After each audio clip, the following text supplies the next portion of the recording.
क्या आप आध्यात्मिक जागृति के पाथ पर हैं? Yes, you are on a soul journey, definitely you are. और कहीं ना कहीं हम ये कह सकते हैं कि आप इनिशियल स्टेजेस में हैं, या फिर आप इनिशियल स्टेजेस को पार कर चुके हैं। यानी कि अगर मैं आपको परसेंटेज के अंदर बताऊं, अगर 100% अगर हम बात करें कि 100% is equal to total spiritual awakening, तो मुझे ऐसा लगता है कि यू आर लाइक 30-40% आपका स्पिरिचुअल डेवलपमेंट इस समय में हो चुका है। चीज़ें अभी भी बहुत सारी बदलनी बाकी हैं, चीज़ों में बदलाव अभी बहुत सारे बाकी हैं। मैं अभी आपको जैसे से आगे बढ़ेंगे तो मैं आपको बताऊंगी कि मैंने ऐसा क्यों कहा है। लेकिन हाँ, डेफिनेटली आप अपने ट्रांसफॉर्मेशन के पाथ पर हैं।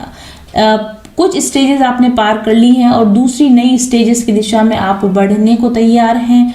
अगर हम इन जनरल बात करें तो पहली स्टेज को हम वेकअप कॉल कहते हैं। तो वेकअप कॉल का मतलब होता है कि आपकी लाइफ में कुछ ऐसा बड़ा चेंज आता है, कुछ ऐसा कोई बड़ी घटना, कोई बड़ी दुर्घटना हो सकती है, कोई बड़ी बीमारी हो सकती है, या फिर किसी तरह का रिलेशनशिप में बहुत बड़ा कुछ ऐसा बिग चेंज आपकी लाइफ में, सडन लार्ज चेंज आपकी लाइफ में आया हो, जिसकी वजह से आप सोते से जागे हो, जैसे आप नींद से जागे हो, जैसे आपको ये लगा हो कि लाइक वेट अ मिनट, ये क्या हो रहा है, ये नहीं होना चाहिए, stop, I have to stop here, मुझे चीज़ों को फिर से ठीक से समझना होगा। व्हाट एम आई डूइंग, मैं ये क्या कर रहा हूँ, या मैं अब इस चीज़ को और आगे नहीं कैरी कर सकता, मुझे बदलना होगा, मैं इस रास्ते पर आगे और नहीं जा सकता।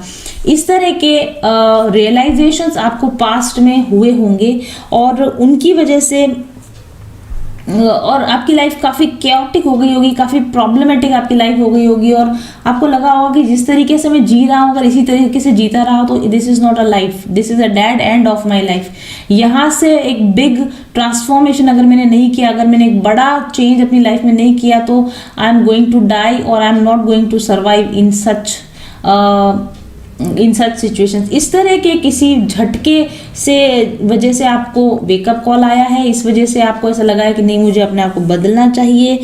कहीं ना कहीं आपका ईगो पर बहुत बड़ा झटका लगा है, आपके अहंकार को कहीं ना कहीं बहुत बड़ा झटका लगा है, या आपकी सेल्फ रेस्पेक्ट को कहीं ना कहीं बहुत बड़ा झटका लगा है। जैसे कि कुछ ऐसी घटना घटी होगी, आपके पैरों से जमीन खिसक गई हो कि बदलने के सिवा आपको कोई रास्ता ही नहीं बचा है। इस तरह का कुछ ना कुछ आपके साथ में हुआ है, किसी घटना ने या किसी इंसान के साथ के किसी रिलेशन ने आपको इस तरीके से तोड़ा है कि जैसे आपको ऐसा लगता हो कि आई एम नो बॉडी। लोग आपको ये जताने की कोशिश कर रहे हैं कि you are nothing, I am nothing.